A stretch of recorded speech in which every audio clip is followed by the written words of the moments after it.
Bonjour à tous. Aujourd'hui, le conflit autour de la loi de Dieu. Les œuvres de ses mains sont fidélité et justice. Toutes ses ordonnances sont véritables, affermies pour l'éternité. Faites avec fidélité et droiture. Psaume 111, versets 7 et 8. Satan est à l'œuvre dans les profondeurs pour soulever les puissances infernales de sa conspiration du mal contre les justes. Il enveloppe les hommes de ses propres attributs.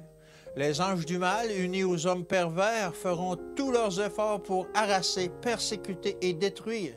Mais le Seigneur Dieu d'Israël n'abandonnera pas ceux qui se confient en lui. Au sein du redoublement de l'infidélité et de l'apostasie, au sein d'une prétendue illumination qu'est la plus aveugle des présomptions et des illusions, une lumière brillera du sanctuaire céleste sur le peuple de Dieu. La vérité de Dieu triomphera. Les commandements de Dieu seront foulés aux pieds, comme ils furent piétinés par Satan au ciel.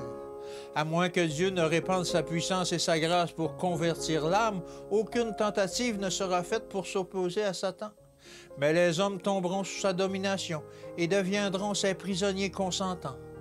L'inimitié contre Satan est inspirée à l'homme par Dieu lui-même. Dieu appelle son peuple à prendre position clairement, d'une façon décisive.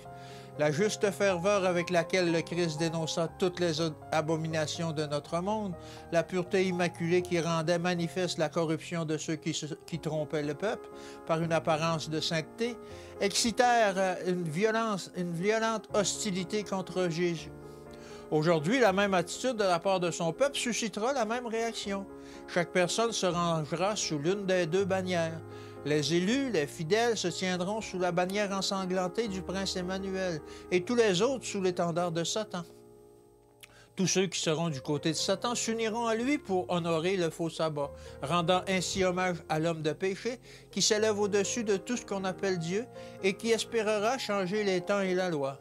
Ils foulent aux pieds les lois de Jéhovah et conçoivent des lois pour obliger chacun à observer le faux sabbat, l'idole qu'ils ont exaltée.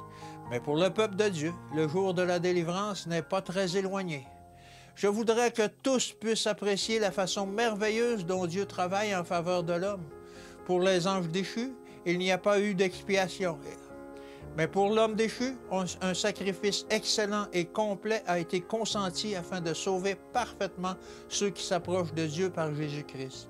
Il ne rejeta pas un seul pécheur repentant.